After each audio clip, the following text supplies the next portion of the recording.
can I just share something that's been on my mind lately? Something that at first might make me sound like a terrible mom.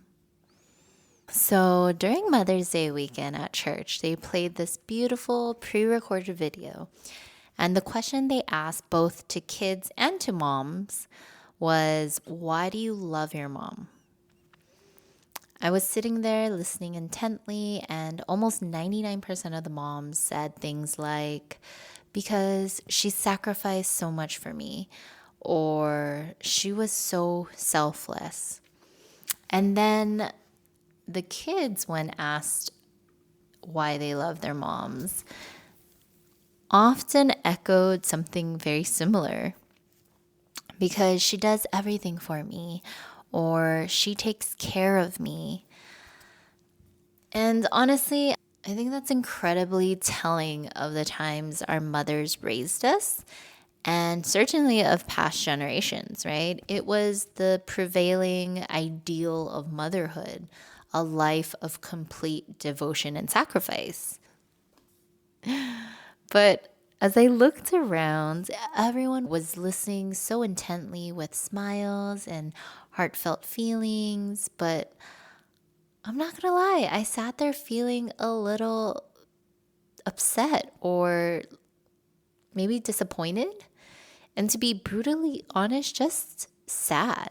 Like, I just felt sad for all these moms that they were referencing.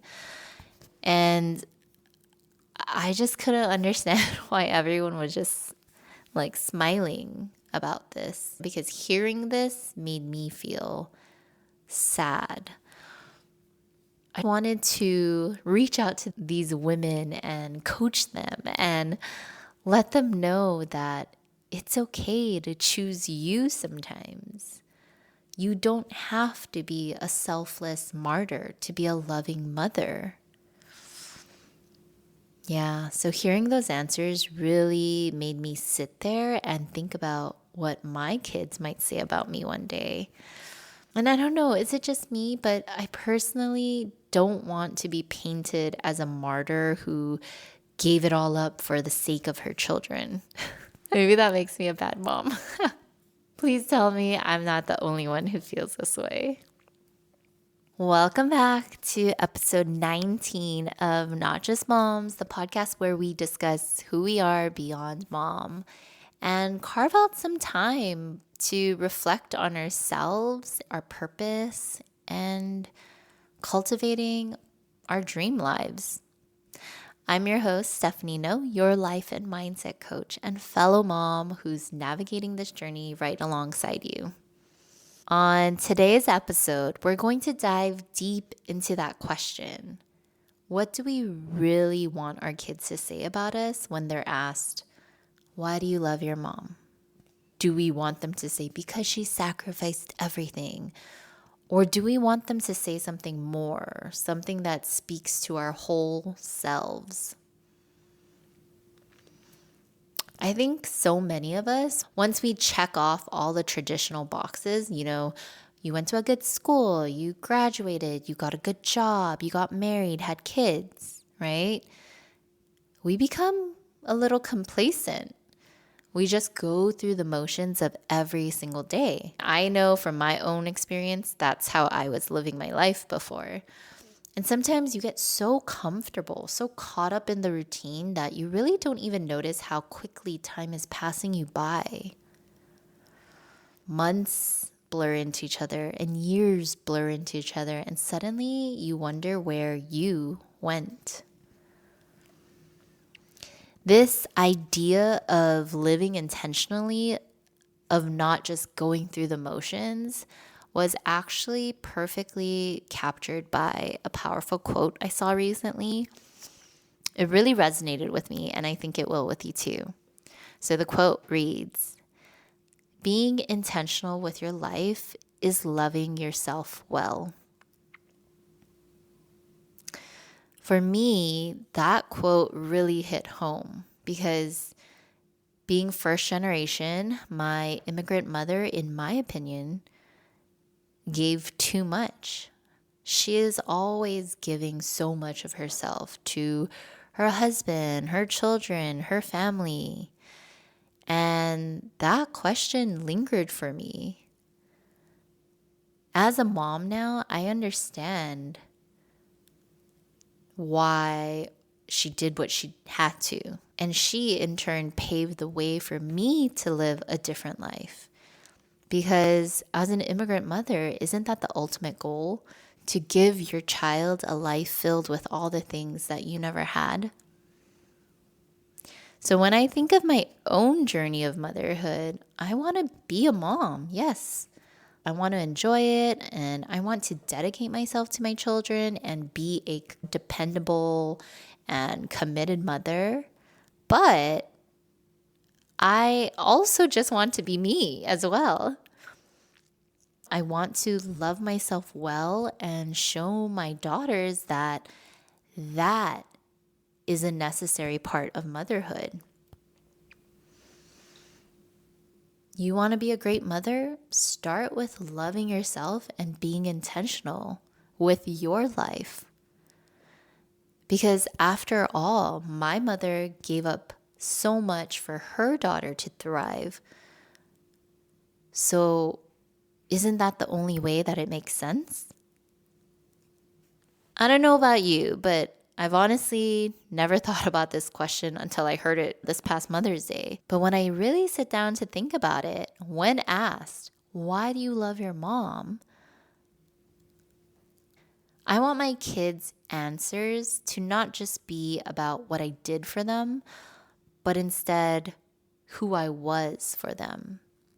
I want them to say something like, because she was so passionate about encouraging and lifting others up, or because she taught me to be true to myself and chase my dreams, or even because she pursued her own dreams, she showed me what's possible.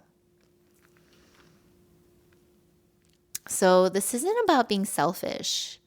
It's about modeling a vibrant, authentic life, one that embraces joy, tackles challenges head on, and normalizes the messy, beautiful reality of it all, our emotions and our needs for them, our children.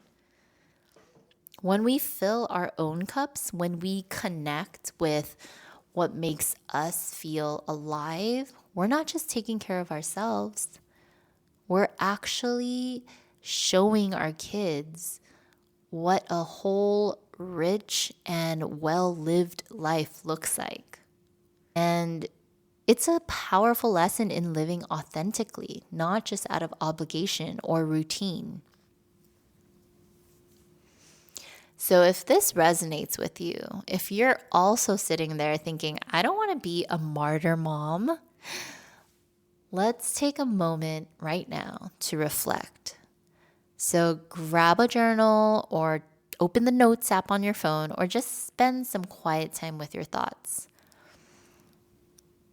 Here are a few prompts for you to reflect on.